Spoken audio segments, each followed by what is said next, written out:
With students back on college campuses in North Carolina and across the country, now seems like a good time to review the current state of free speech on those campuses. Joining us with expert insight is Robert Shibley. He's executive director of the Foundation for Individual Rights in Education, also known as FIRE. Thanks for joining us. Thanks very much for having me. We've had you on this program before, and one of the main topics has been speech codes on campuses. Let's talk about that first. How do things stand in terms of the actual policies on these campuses that limit when, where, and how students could speak?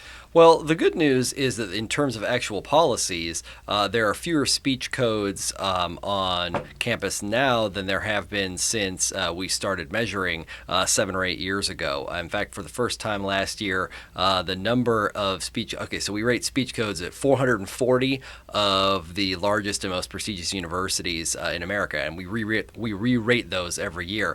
And this last year was the first time that the percentage of red light speech codes, those are the very worst speech codes, we give them a red light, dropped below 50%. It was 49.9%, but it was below 50 for the first time. It was 75 the first year we were measuring. So there's definitely been progress along those lines. Unfortunately, most of the schools that are remaining are not green light schools, the best schools with no speech codes at all, but rather yellow light schools, which are schools that have speech codes that can too easily be used to abuse free speech on campus, but which aren't as laughably unconstitutional or as laughably against the principles of free speech as red light speech codes.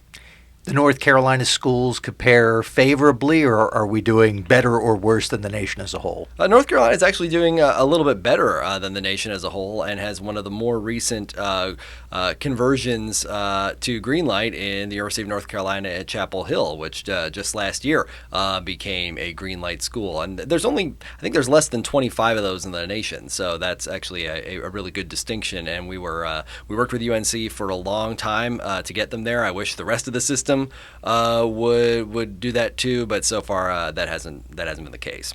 Well, some relatively good news then on speech codes, but that isn't the only way that universities across the country are seeing some attacks on free speech. We've seen lots of cases in the news. Harvard, Yale, the University of Missouri. Sometimes even the attacks are not coming from the university itself, but from professors or even students. What are some of the main things that are striking you right now as red flags dealing with speech on campuses? Well, one of the real red flags that developed last year was an increase in hostility and visible hostility towards free speech from students, like you said. An increasing number of students who seemed dead set against free speech in a number of ways. Some would ban press members from members of the press from attending their protests. There were some that flatly said that certain people weren't welcome at their protests. There were protests against free speech itself, and the idea against free speech probably most prominently at Harvard Law School. So this is the first. Free speech is beginning to be made a scapegoat for the other problems that campuses have, and that's something that, of course, FIRE wants to push back on, because free speech is the solution to the problem, not the problem. We are speaking with Robert Shibley. He is executive director of the Foundation for Individual Rights in Education, also known as FIRE. This has to be particularly disturbing. I mean, it's one thing for the campus officials who don't like people complaining about what they're doing or saying bad things about them to get up in arms and try to limit that. It's another thing for the students themselves to not want to engage in debate. That has to be of a special concern. It is. It's a huge concern. And unfortunately, from what we can tell, obviously colleges and universities are encouraging this kind of behavior by not only rewarding people who, want to censor each other by agreeing to do it, and by, sending the wrong messages, which they've been doing for decades about free speech. But frankly, students are coming into college with this idea that speech is something that's dangerous, something that should be limited, and something that the authorities should limit, even when it's them saying it. That is kind of a new development. It seems like, a switch has kind of flipped in the last probably not more than 2 or 3 years. And whatever that's coming from, whether it's just simply a cultural shift or whether it's something that's changed in K through 12 education, it's certainly been a really disturbing development to see. Students used to be the most reliable advocates of their own rights. After all, it's their skin in the game, and unfortunately, that's less true than it has been. Obviously, you don't want to overstate the case, but I think a lot of the students who do support free speech, who support due process, who support the traditional rights that Americans enjoy, are being shouted down and basically shamed by people who want to blame the existence of these rights. They want to blame other problems on the fact that these rights are out there, the very rights that make it possible for people to know about the problems they're talking about and to express their disapproval of it. You work for a group that spends much of its time on the issues regarding free speech. So if we have this new problem, this flip being switched, as you mentioned, what do we do about it?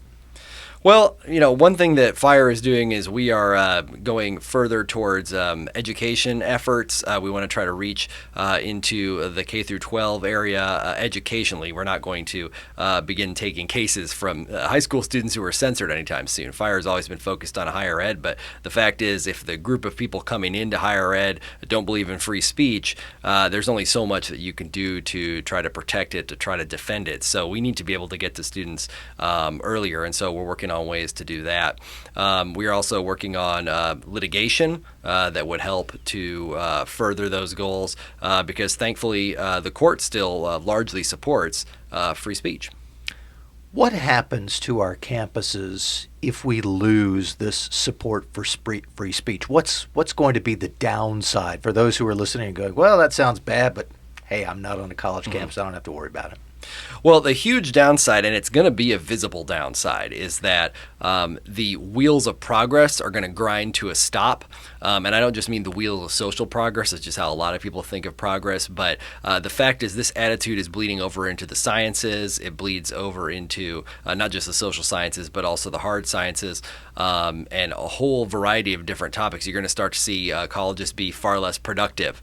You're going to see colleges get a reputation for not being places where people can do clear thinking, where the things that are not popular, there are things that are unpopular with physicists or biologists or whatever. They may be right, they may be wrong. We have no idea. But if you have a culture where it's common to try to silence the opposition, if the opposition turns out to be right, you will literally stop the advance of science. And that's going to be noticeable. And what's going to happen then is a huge decrease in the confidence that Americans have in institutions of higher education. You're going to see a decrease in funding, a decrease in popularity, and it's going to be quite visible. College is going to start to become considered a joke in many ways. And unfortunately, that's going to happen faster, I think, than a lot of people believe, and certainly faster than colleges believe. They believe that they can consistently disregard and ignore these rights and nothing bad will happen, and they're wrong about that. Our time remaining is short, but if there's a college student out there listening or the parent of a college student, someone who works at a college and says, wait a minute, I know about some problems and this sounds like someone who might be able to help me, how could someone get in touch with FIRE to share their concerns? The best way is to check out our website at thefire.org, thefire.org, and you can submit a case or question on that website. We handle hundreds of them a year. It goes up every year, and we're happy to talk to you and give you advice.